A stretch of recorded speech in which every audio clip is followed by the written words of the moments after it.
Investasi itu bukan jalan pintas buat cepat kaya. Dan justru karena salah paham ini, banyak pemula kehilangan uang sebelum benar-benar ngerti permainannya. Coba jujur dulu. Berapa kali kamu lihat orang ngomong, gue cuan dari saham, gue naik ratusan persen dari kripto, gue beli emas dari dulu, sekarang untung banget. Terus dalam hati kamu mulai mikir, wah, jangan-jangan gue telat. Jangan-jangan kalau gue nggak mulai sekarang, gue bakal makin ketinggalan. Jangan-jangan semua orang udah investasi, cuma gue doang yang masih stuck gini-gini aja. Dan dari situlah masalahnya mulai. Bukan karena investasi itu buruk. Saham bisa bagus. Kripto bisa punya peluang. Emas juga bisa jadi bagian dari strategi keuangan. Tapi masalahnya, banyak orang masuk ke dunia investasi bukan karena sudah paham, tapi karena panik. Panik lihat teman kantor ngomongin saham, panik lihat influencer pamer portofolio, panik harga kripto naik terus, panik karena merasa gaji gue segini-gini aja, kalau nggak investasi, kapan kaya? Nah, ini bagian yang jarang banget dibahas. Kadang yang bikin orang rugi bukan instrumennya, bukan karena sahamnya, bukan karena kriptonya, bukan karena emasnya, tapi karena orangnya masuk dengan ekspektasi yang salah. Dia masuk bukan sebagai investor, dia masuk sebagai orang yang lagi cari jalan pintas. Dan gue ngerti banget kenapa banyak orang bisa mikir kayak gitu. Karena hidup di Indonesia itu nggak selalu gampang, Gaji masuk tanggal 25 atau tanggal 1, beberapa jam kemudian udah kepotong cicilan. Bayar kos, bayar listrik, beli bensin, transfer ke orang tua, bayar pay later, bayar makan. Belum lagi kalau ada kondangan, temen ngajak nongkrong, atau tiba-tiba motor harus servis. Akhirnya uang yang tadinya kelihatan lumayan, dalam beberapa hari langsung terasa tipis. Tanggal muda kamu merasa hidup masih aman. Tanggal 10 mulai mikir, tanggal 20 mulai survival mood, tanggal 25 mulai menghitung hari menuju gajian berikutnya. Dan di tengah kondisi kayak gitu, ada orang bilang, bro, investasi aja, biar uang kerja buat lu. Kedengerannya keren banget. Masalahnya, uang mana yang mau disuruh kerja? Kalau uang itu sendiri tiap bulan cuma numpang lewat. Ini bukan buat ngejek. Ini justru realita yang banyak orang alami diam-diam. Banyak orang pengen investasi bukan karena sudah siap membangun aset, tapi karena capek hidup pas-pasan. Capek kerja terus, capek gajian tapi uang habis, capek merasa masa depan buram, capek lihat orang lain kelihatan lebih cepat maju. Terus investasi terlihat seperti pintu keluar, kayak ada tombol rahasia yang bisa bikin hidup berubah. Kalau gue beli saham yang tepat, mungkin uang gue naik. Kalau gue masuk kripto sekarang, siapa tahu bisa 10x. Kalau gue beli emas, minimal aman lah. Tapi tunggu dulu, sebelum kamu beli saham, kripto atau emas, kamu perlu paham satu hal penting. Investasi itu memperbesar kondisi keuangan kamu yang sekarang. Kalau kondisi keuangan kamu sehat, investasi bisa bantu mempercepat pertumbuhan. Tapi kalau kondisi keuangan kamu masih berantakan, investasi bisa memperbesar kekacauan itu. Ini kayak kamu naik motor dengan tangki bensin bocor. Kamu bisa isi bensin lebih banyak. Kamu bisa beli bensin paling mahal. Kamu bisa cari SPBU terbaik. Tapi kalau tangkinya bocor, bensinnya tetap habis di jalan. Nah, dalam keuangan pribadi, tangki bocor itu namanya cash flow yang nggak jelas. Kamu nggak tahu uang masuk berapa, kamu nggak tahu uang keluar kemana, kamu nggak tahu mana kebutuhan, mana keinginan. Kamu nggak sadar kalau jajan kecil yang kamu anggap cuma 20.000, ternyata kalau dikumpulin bisa jadi ratusan ribu sebulan. Dan lucunya, banyak orang nggak mau lihat bagian ini. Mereka lebih semangat bahas saham apa yang bagus, kripto apa yang bakal naik, emas beli sekarang atau nanti. Tapi begitu ditanya, pengeluaran kamu sebulan berapa? Langsung hening. Begitu ditanya, dana darurat kamu sudah ada belum? Mulai jawab, belum sih, tapi nanti sambil jalan. Begitu ditanya, kalau investasi kamu turun 30%, kamu masih aman nggak? Langsung bingung. Nah, disinilah bedanya orang yang benar-benar siap investasi dan orang yang cuma ikut-ikutan. Orang yang siap investasi itu nggak cuma mikir berapa cuannya. Dia juga mikir, kalau rugi, gue masih bisa hidup normal nggak? Kalau market turun, gue panik jual nggak? Kalau butuh uang mendadak, gue nggak harus bongkar investasi kan? Karena investasi yang benar itu bukan soal nekat. Investasi yang benar itu soal punya pondasi. Dan pondasi pertama bukan saham, bukan kripto, bukan emas. Pondasi pertama adalah ngerti uang kamu sendiri. Makanya gue selalu bilang, sebelum ngomongin investasi, coba lihat dulu uang kamu larinya kemana. Kalau kamu butuh alat bantu, gue sudah siapin financial tracker yang bisa kamu pakai buat mulai nyatet pemasukan, pengeluaran, cicilan, tabungan, dan rencana investasi.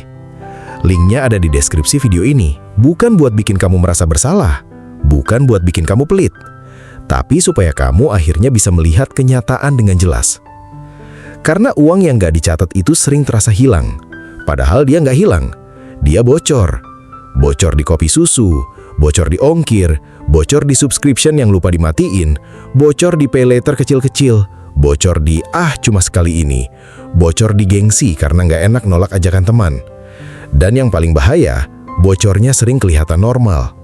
Kamu merasa, ya masa gue nggak boleh menikmati hidup? Boleh, banget. Gue bukan tipe yang bilang kamu harus hidup sengsara demi masa depan. Nggak realistis juga.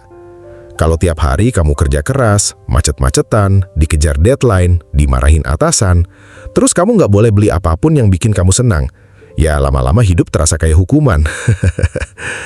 Tapi masalahnya bukan menikmati hidup. Masalahnya adalah ketika semua kesenangan kecil itu nggak punya batas. Satu kali nongkrong nggak masalah, tapi kalau tiap minggu dan tiap kali habis 100.000 lebih, itu mulai jadi pola. Beli barang diskon nggak masalah, tapi kalau kamu beli bukan karena butuh, cuma karena takut ketinggalan promo, itu mulai jadi pola. Pakai pay later mungkin terlihat ringan, tapi kalau kamu pakai buat gaya hidup yang sebenarnya belum sanggup kamu bayar cash, itu mulai jadi pola. Dan investasi nggak akan menyelamatkan pola yang salah. Ini penting banget. Banyak orang mikir, gue boros nggak apa-apa, nanti ditutup dari cuan investasi. Padahal market nggak selalu kasih cuan. Kadang market naik, kadang market turun. Kadang saham yang kamu beli merah berbulan-bulan. Kadang kripto yang kamu pikir bakal naik malah turun dalam semalam. Kadang emas naiknya pelan, sementara kamu butuh uang cepat.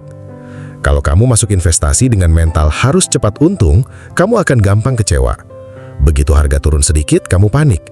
Begitu lihat orang lain cuan lebih banyak, kamu pindah instrumen. Begitu dengar rumor, kamu ikut beli.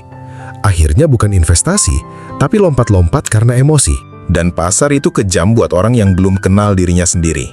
Market bisa kelihatan seperti tempat mencari uang, tapi sebenarnya market juga tempat yang membongkar sifat asli kita.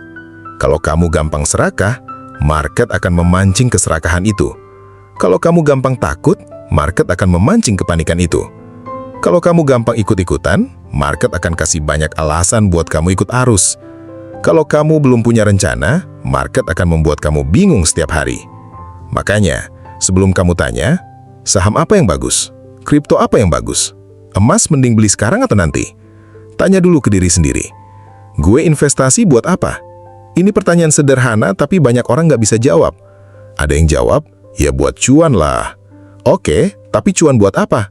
Buat beli rumah? Buat dana nikah? Buat pensiun? Buat dana pendidikan anak? Buat liburan? Buat kebebasan finansial? Atau cuma buat merasa lebih pintar karena punya portfolio? Tujuan yang beda butuh strategi yang beda. Kalau tujuan kamu jangka pendek, misalnya uangnya mau dipakai 6 bulan lagi, masuk ke aset yang naik turun ekstrem bisa bahaya. Kalau tujuan kamu jangka panjang, kamu butuh kesabaran, bukan cuma keberanian. Kalau kamu belum punya dana darurat, investasi agresif bisa bikin kamu terpaksa jual di waktu yang salah.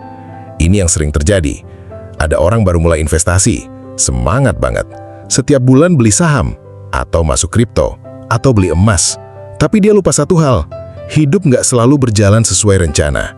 Tiba-tiba laptop rusak, tiba-tiba orang tua sakit, tiba-tiba kontrakan naik, tiba-tiba kerjaan terganggu, tiba-tiba motor harus turun mesin. Karena nggak punya dana darurat, akhirnya dia bongkar investasi. Masalahnya, saat dia butuh uang, market belum tentu lagi bagus. Kalau lagi turun, dia jual rugi. Terus dia bilang, investasi bikin rugi. Padahal mungkin masalahnya bukan investasi. Masalahnya urutannya salah. Dia membangun lantai 2 sebelum lantai 1 kuat. Dia pengen punya portfolio, tapi cash flow belum sehat. Dia pengen aset bertumbuh, tapi pengeluaran masih liar. Dia pengen masa depan aman, tapi dana darurat belum ada. Nah, ini bagian yang perlu kamu dengar baik-baik. Dalam keuangan pribadi, urutan itu penting. Bukan semua hal harus dilakukan sekaligus. Kamu nggak harus langsung jadi investor hebat. Kamu nggak harus langsung paham grafik. Kamu nggak harus langsung tahu istilah-istilah rumit. Kamu cuma perlu mulai dari fondasi yang benar. Pertama, tahu kondisi uang kamu sekarang. Berapa pemasukan kamu? Berapa pengeluaran tetap? Berapa cicilan? Berapa uang yang benar-benar bisa kamu sisihkan? Berapa pengeluaran yang sebenarnya bisa dikurangi tanpa bikin hidup kamu menderita? Kedua, punya ruang napas. Ruang napas ini penting, karena orang yang nggak punya ruang napas akan selalu ambil keputusan finansial dari rasa panik. Panik karena uang tinggal sedikit, panik karena tagihan jatuh tempo, panik karena teman sudah lebih dulu investasi, panik karena merasa telat. Dan keputusan yang lahir dari panik biasanya mahal. Kadang mahal secara uang, kadang mahal secara mental. Kamu jadi susah tidur cuma karena harga turun. Kamu bolak-balik cek aplikasi setiap jam. Kamu merasa bersalah karena beli di harga tinggi. Kamu merasa bodoh karena jual di harga rendah. Padahal investasi seharusnya bukan bikin hidup kamu makin stres. Investasi seharusnya jadi alat, bukan beban. Nah, masalahnya banyak pemula memperlakukan investasi kayak mesin jackpot. Masuk uang hari ini, besok berharap naik. Padahal investasi itu lebih mirip nanam pohon. Kamu tanam, kamu rawat, kamu kasih waktu. Kamu nggak gali tanahnya tiap hari cuma buat cek akarnya tumbuh atau enggak. Hehe. Tapi itulah yang sering kita lakukan. Baru beli saham kemarin, hari ini cek. Turun sedikit panik, naik sedikit senang, turun lagi marah. Terus buka media sosial, lihat orang lain cuan, makin panik. Akhirnya keputusan investasi kamu bukan berdasarkan rencana, tapi berdasarkan mood. Dan kalau uang kamu dikendalikan mood, hasilnya sering berantakan. Karena mood berubah-ubah. Hari ini optimis, besok takut, lusa serakah, minggu depan nyesal. Makanya, sebelum beli saham, kripto, atau emas, kamu perlu punya 3 hal. Bukan 3 aplikasi, bukan 3 grup Telegram, bukan 3 rekomendasi influencer, tapi 3 fondasi. Fondasi pertama, tujuan. Kamu harus tahu, uang ini buat apa. Kalau kamu investasi tanpa tujuan, kamu akan gampang tergoda. Ada saham naik, masuk. Ada kripto viral, masuk. Ada emas ramai dibahas, masuk. Ada teman bilang reksadana bagus, masuk. Akhirnya portofolio kamu penuh, tapi kamu sendiri nggak tahu arahnya kemana. Ibarat naik ojek online, kamu sudah jalan jauh, tapi belum masukin alamat tujuan. Ya muter-muter, kelihatan bergerak, tapi belum tentu mendekat. Fondasi kedua, jangka waktu. Ini penting banget, karena instrumen investasi itu punya karakter beda-beda. Ada yang lebih cocok buat jangka pendek, ada yang lebih cocok buat jangka menengah, ada yang baru masuk akal kalau kamu sabar bertahun-tahun. Masalahnya, banyak orang mengambil instrumen jangka panjang untuk kebutuhan jangka pendek. Uang buat bayar kuliah semester depan dimasukin ke aset yang fluktuatif. Uang buat DP rumah tahun depan dimasukin ke instrumen yang bisa turun tajam. Uang dana darurat malah dipakai beli aset yang susah dicairkan cepat. Terus saat butuh, bingung. Ini bukan berarti kamu nggak boleh ambil resiko. Boleh, tapi resiko harus sadar, bukan asal berani. Karena berani tanpa paham, itu bukan investasi, itu nekat. Fondasi ketiga, batas resiko. Kamu harus tahu, kalau uang kamu turun 10%, kamu masih tenang nggak? Kalau turun 20%, masih bisa tidur nggak? Kalau turun 50%, kamu masih sanggup pegang atau langsung jual sambil gemetar? Jawaban orang beda-beda, dan nggak ada yang salah. Ada orang yang kuat lihat portofolio merah. Ada orang yang baru turun sedikit, sudah kepikiran seharian. Masalahnya bukan kamu penakut atau berani. Masalahnya adalah, kamu harus jujur sama diri sendiri. Karena investasi yang cocok buat orang lain, belum tentu cocok buat kamu. Teman kamu mungkin santai beli kripto, karena uang dinginnya besar. Kamu mungkin beli kripto pakai uang yang seharusnya buat bayar cicilan. Itu situasi yang beda. Influencer mungkin bisa tahan rugi puluhan juta, karena portofolionya besar.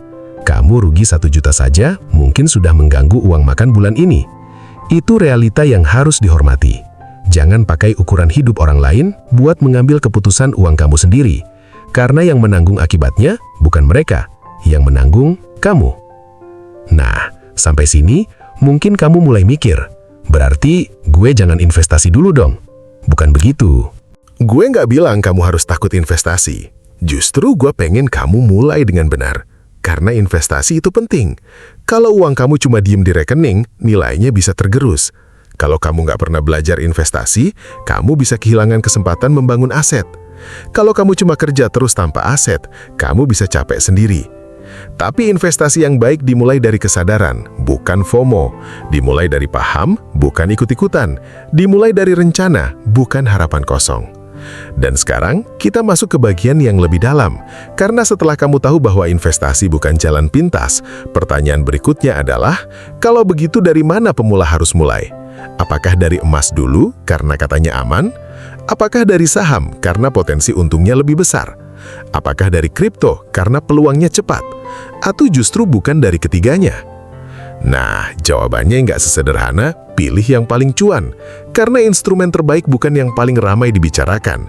Instrumen terbaik adalah yang paling cocok dengan kondisi, tujuan, dan mental kamu saat ini. Dan di bagian berikutnya, kita perlu bongkar satu-satu. Kenapa banyak pemula salah memilih instrumen? Kenapa emas sering dianggap aman tapi tetap bisa salah pakai? Kenapa saham bisa bagus tapi bikin panik? Dan kenapa kripto bisa sangat menggoda justru karena dia paling berbahaya buat orang yang belum siap? Nah, sekarang kita bongkar urutannya. Karena banyak orang mikir investasi itu dimulai dari pertanyaan, saham apa yang bagus? Kripto apa yang bakal naik? Emas mending beli sekarang atau tunggu turun?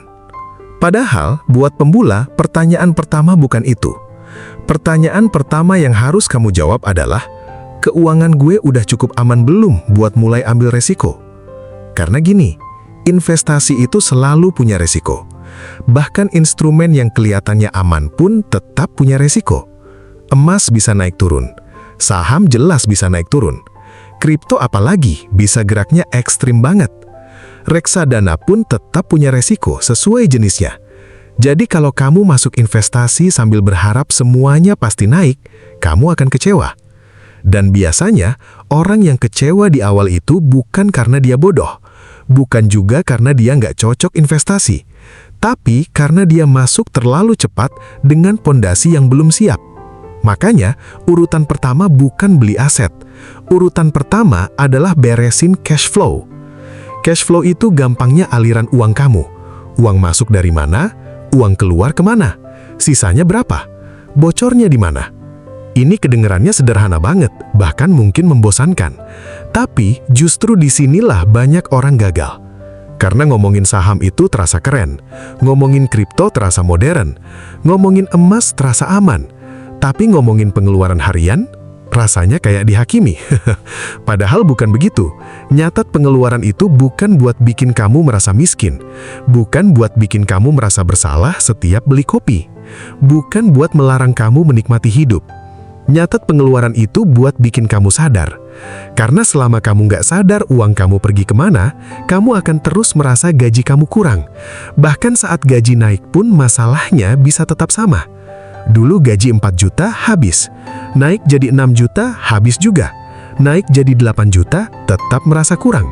Kenapa? Karena gaya hidup ikut naik, tapi kesadaran finansialnya nggak ikut naik. Ini yang sering kejadian. Begitu gaji naik, kos pindah yang lebih mahal, makan mulai lebih sering delivery, nongkrong naik level, cicilan HB baru masuk, pay letter mulai terasa normal.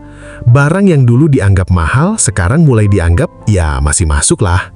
Akhirnya uang tambahan yang seharusnya bisa jadi modal masa depan, malah habis buat gaya hidup baru. Dan ini bukan berarti kamu nggak boleh upgrade hidup. Boleh, kamu kerja keras, wajar kalau pengen hidup lebih nyaman. Tapi, masalahnya adalah ketika upgrade hidup terjadi otomatis, sementara upgrade tabungan dan investasi masih nanti dulu.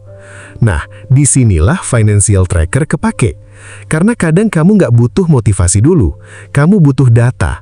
Kamu butuh lihat dengan jelas. Oh, ternyata uang makan gue segini. Oh, ternyata ongkir gue sebulan lumayan juga. Oh, ternyata cicilan kecil-kecil gue kalau digabung gede. Oh, ternyata gue bukan nggak bisa nabung, tapi uangnya keburu bocor. Kalau kamu butuh alat bantu, financial tracker yang gue siapin bisa kamu cek di link deskripsi video ini. Pakai itu bukan buat merasa bersalah, tapi buat mulai pegang kendali. Nah, setelah cash flow kamu mulai kelihatan, baru masuk urutan kedua, dana darurat. Ini bagian yang sering dilewatin karena nggak terlihat seksi.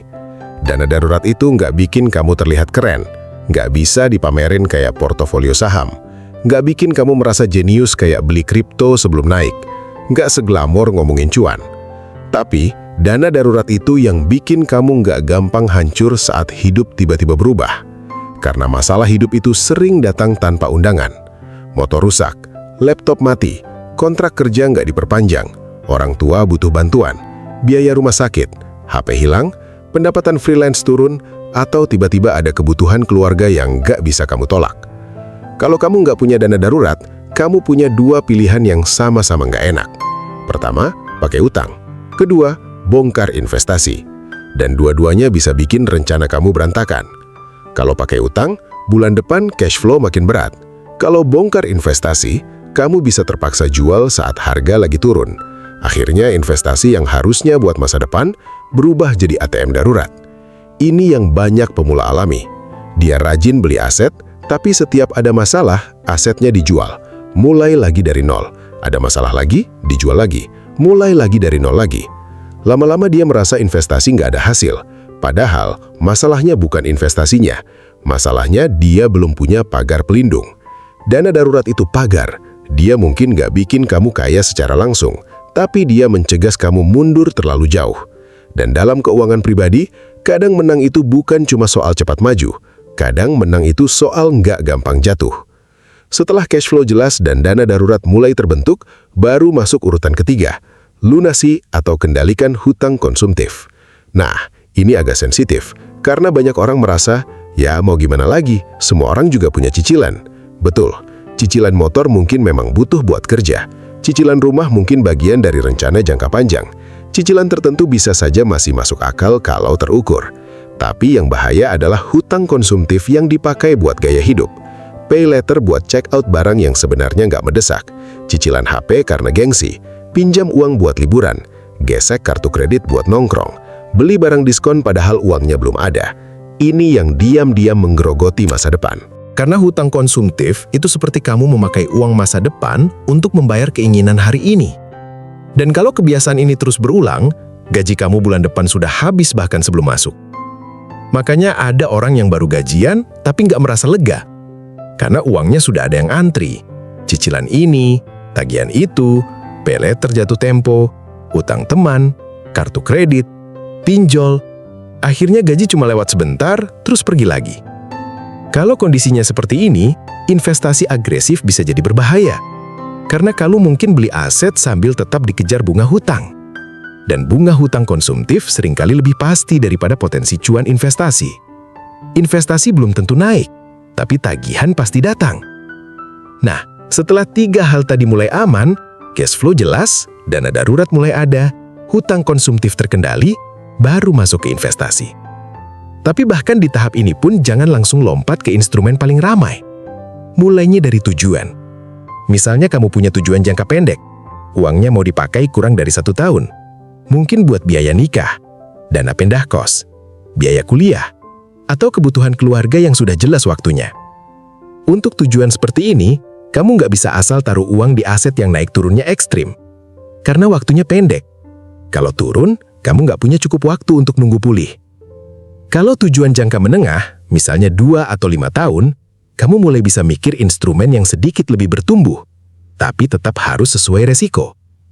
Kalau tujuan jangka panjang, seperti pensiun, pendidikan anak bertahun-tahun lagi, atau financial freedom, barulah kamu bisa lebih sabar menghadapi naik turun. Jadi bukan soal mana yang paling cuan, tapi mana yang cocok dengan tujuan dan waktunya. Nah, sekarang kita bahas secara sederhana. Emas sering dianggap aman, dan dalam banyak kondisi, emas memang sering dipakai sebagai penyimpan nilai jangka panjang. Tapi bukan berarti emas selalu laik setiap saat. Kalau kamu beli emas hari ini, lalu berharap bulan depan langsung untung besar, kamu bisa kecewa. Emas lebih cocok dilihat sebagai aset pelindung nilai, bukan mesin cepat kaya. Saham punya potensi pertumbuhan lebih besar, tapi saham juga butuh pemahaman. Kamu perlu tahu perusahaan yang kamu beli. kamu perlu tahan lihat harga naik turun. Kamu perlu punya horizon waktu. Dan kamu perlu paham bahwa harga saham bisa turun meskipun perusahaan kelihatannya bagus. Kripto punya potensi yang menarik, tapi resikonya jauh lebih ekstrim. Harga bisa naik cepat, tapi bisa turun cepat juga. Kalau kamu belum punya dana darurat, masih punya hutang konsumtif, dan gampang panik, kripto bisa jadi tempat yang sangat melelahkan secara mental. Bukan karena semua kripto buruk, tapi karena banyak pemula masuk ke kripto bukan dengan rencana, tapi dengan harapan cepat kaya. Dan harapan cepat kaya itu sering jadi pintu masuk ke keputusan yang mahal. Makanya, buat pemula, yang paling penting bukan langsung memilih aset paling seksi. Yang paling penting adalah membangun sistem. Sistem itu artinya kamu tahu berapa uang yang bisa kamu investasikan tiap bulan. Uang itu tidak mengganggu kebutuhan hidup. Kamu punya dana darurat. Kamu tahu tujuan investasinya. Kamu paham resikonya. Dan kamu nggak gampang berubah arah cuma karena lihat konten orang lain. Karena di dunia investasi, musuh terbesar pemula sering bukan market. Musuh terbesar pemula adalah dirinya sendiri. Serakah saat harga naik. Takut saat harga turun. Iri saat orang lain cuan. Nyesel saat telat masuk. Panik saat portofolio merah. Dan terlalu percaya diri saat baru untung sedikit. Ini manusiawi banget. Semua orang pernah mengalami. Tapi, investor yang bertahan lama bukan yang nggak punya emosi. Investor yang bertahan lama adalah yang punya aturan supaya emosinya nggak selalu mengambil alih keputusan. Misalnya, kamu punya aturan. Gue cuma investasi dari uang dingin. Gue nggak pakai uang cicilan. Gue nggak pakai dana darurat. Gue nggak beli cuma karena viral. Gue nggak jual cuma karena panik sehari. Gue evaluasi secara berkala, bukan setiap 5 menit. Kelihatannya sederhana, tapi aturan sederhana seperti ini bisa menyelamatkan kamu dari banyak keputusan bodoh. Karena saat market ramai, semua orang bisa terlihat pintar. Tapi saat market turun, baru kelihatan siapa yang punya rencana dan siapa yang cuma ikut-ikutan. Dan gue pengen kamu jadi orang yang punya rencana. Bukan orang yang cuma beli karena takut ketinggalan. Bukan orang yang baru belajar setelah rugi. Bukan orang yang menganggap investasi sebagai jalan pintas lalu kecewa saat kenyataannya nggak seindah konten media sosial. Karena investasi itu bukan sulap. Investasi itu proses. Pelan, membosankan, kadang naik, kadang turun, kadang bikin senang, kadang bikin ragu. Tapi kalau kamu punya pondasi, kamu nggak gampang goyah. Kamu tahu kenapa kamu mulai. Kamu tahu uang itu buat apa. Kamu tahu batas risiko kamu. Kamu tahu kapan harus sabar. Dan kamu tahu kapan harus evaluasi. Jadi sebelum kamu beli saham, kripto, atau emas, coba berhenti sebentar. Bukan berhenti karena takut, tapi berhenti untuk memastikan kamu nggak masuk dengan mata tertutup. Cek cash flow kamu. Bangun dana darurat. Kendalikan hutang konsumtif. Tentukan tujuan. Pahami jangka waktu. Kenali risiko. Baru pilih instrumen yang masuk akal.